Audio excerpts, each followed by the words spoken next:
Yo Bodgers, we're back with the Mini again for the billionth time. Straight to it. We finally got the little bits that lock the fuel sender into the tank, so we can finally get that fitted. Happy ho. That's all it was. Literally a tiny little thing like this, and one of them. Why they didn't come with it, I don't know. Anyway, got that.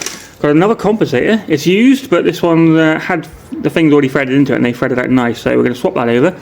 Stop that bloody leak, which is frustrating every time I come in here. And we're going to go a little bit old school, some black bitumen paint. So we're going to rust treat the inside. Obviously it's all been kind of welded together, and there's going to be bits of new rust and stuff because it's been on the back burner every now and again for months at a time. So we're going to rust treat it all, and then we're going to paint the interior with black bitumen paint. Not a massive coating, but just enough.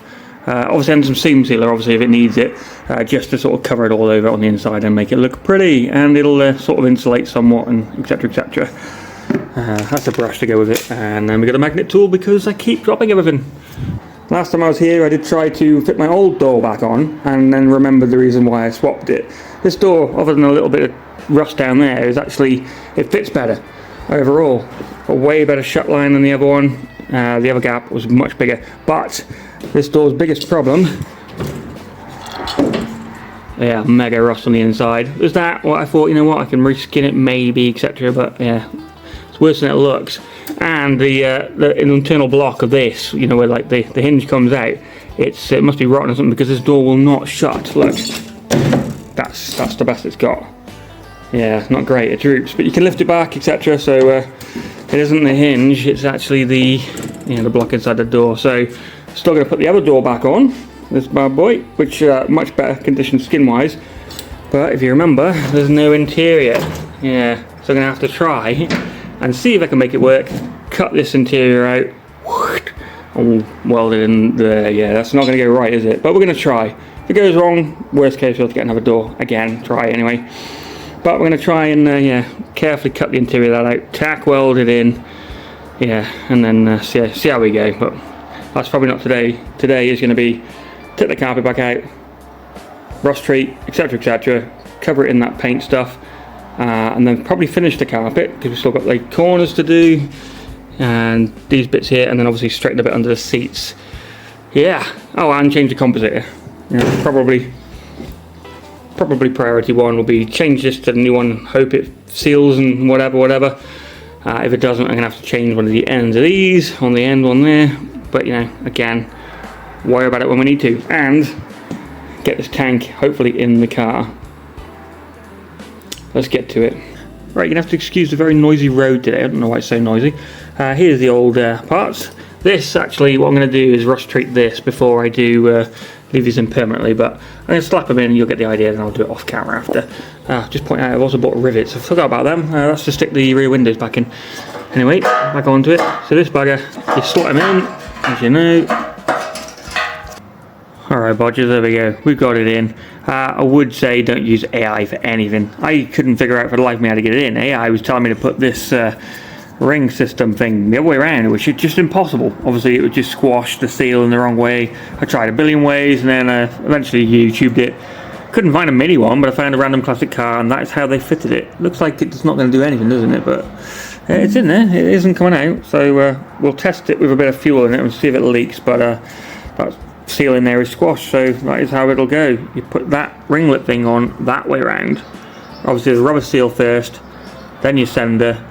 It squashes it down with this plate, and then this thing goes in that way around, and you use these little tabs to whack around with a screwdriver, and it is in there solid. So fucking AI, man. Right, next thing to do is to paint all this with that floor stuff.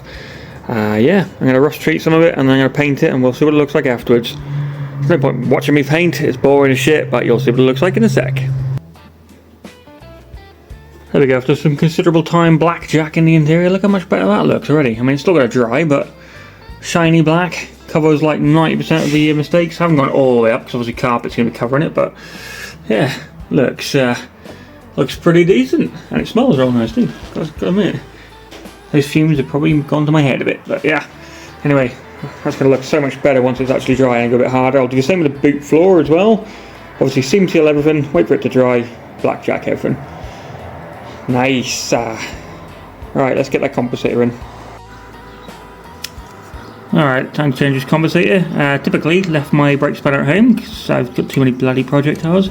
Typically it's in the old barren whilst I did the brakes on that the other day. So I've had to modify my 10mm. It's now an 11. I'll have to, well, it's like a 10.5, whatever it works out as. These were super tight.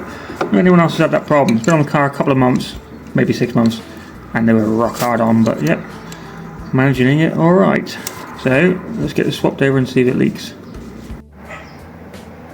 And just like that, we got a new one. We're going to have to find out if it leaks. Awesome. Well, it seems one of the subscribers did comment underneath saying he thought that this end port here was an M10, or maybe both of them are at the bottom, but this one fits fine, this line, unless it's an M10 of course. These ones are like the weird USP or whatever the fuck they are, the mini ones, UNCs. This one's very clearly an M10. I just tried feeding in a random bit of brake hose I've got here from the old Saab, which are clearly obviously normal M10s, and that feeds in perfect. That one fed in to a certain point and then just slips. Motherfucker, so it's still going to keep leaking. So, plan of action is to find my brake kit, if I can find it, or I'll have to buy some new fittings, chop a bit of the hose off, luckily just loads of it, and fit a normal M10, and it should solve the problem. F you, Mini, F you. So all I've realistically done today is blackjack the interior, and that's pretty much it. Hello, it's a job done. We did that, but that can't really go in yet until I've done the boot and that's dried. Fucking problems, man.